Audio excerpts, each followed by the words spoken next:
I now invite Mr. Rahman, Employers Delegate Bangladesh, to come to the podium and address the conference, and also request Mr. Ayesa, Deputy Prime Minister in charge of Public Service, State Reform, Labour and Social Security, Congo, to be ready. Mr. Rahman, you have the floor. Madam Chair, at the outset, I congratulate you on your election as the Vice President of the conference. My compliments to the Director General for exhibiting a comprehensive report of the Global Commission on the Future of Work entitled Work for a Brighter Future. My deepest appreciation goes to all the distinguished members of the Global Commission for coming up with a very comprehensive report on the future of work. One of the goals of the global agenda reflected in the MDGs in the year 2000 was to halve world poverty by 2015. The world has achieved that goal, but there is still a long way to go. In 2015, the UN agreed on a bold new agenda of SDGs with 17 goals and 169 targets addressing areas of poverty, hunger, health, education, global warming, gender equality, water, sanitation, energy, urbanization, environment, and social justice. I would like to draw the attention of this August House on a few issues. The first and foremost is the endlessly widening inequality of wealth and opportunities. The world has been experiencing extreme inequality for the past several decades. The Oxfam report 2019 on inequality says that the 26 richest people on earth in 2018 had the same net worth as the poorest half of the world's population, some 3.8 billion people.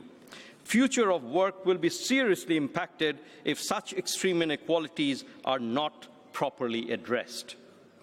It is extremely distressing to note that some 800 million people go hungry every night.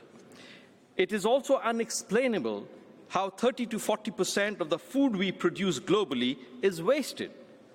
This is worth some $800 billion, whereas we need only $80 billion to feed all these people who go hungry every night. It is also distressing to note that some 6 million children die every year before their 5th birthday. No developmental agenda can take place, ladies and gentlemen, without the private sector getting involved. The time for us to act is now. Inaction will cost the world dearly. The report has discussed the impact of rapid transformational change in the world of work. While groundbreaking technological advances with artificial intelligence, automation, and robotics will create new jobs, there will be millions who will lose their jobs in this transition and may also be the least equipped to seize the new opportunities that they come. Today's skills will not match the jobs of tomorrow, and newly acquired skills may quickly become obsolete. The greening of our economies will certainly create millions of new jobs as we adopt sustainable practices and clean technologies, but other jobs will disappear as countries scale back their carbon footprint and reduce their dependence on non-renewable, resource-intensive industries. Ladies and gentlemen, the world is going through profound demographic changes. While some countries are going through an expanding youth population, others are experiencing aging populations, putting pressure on their labor markets and social security systems. Yet, in these shifts lie new possibilities to provide affordable care for the elderly and create inclusive, active societies. While the report covered a number of challenges concerning the future of work, we feel it needed to focus more on sustainability of enterprises.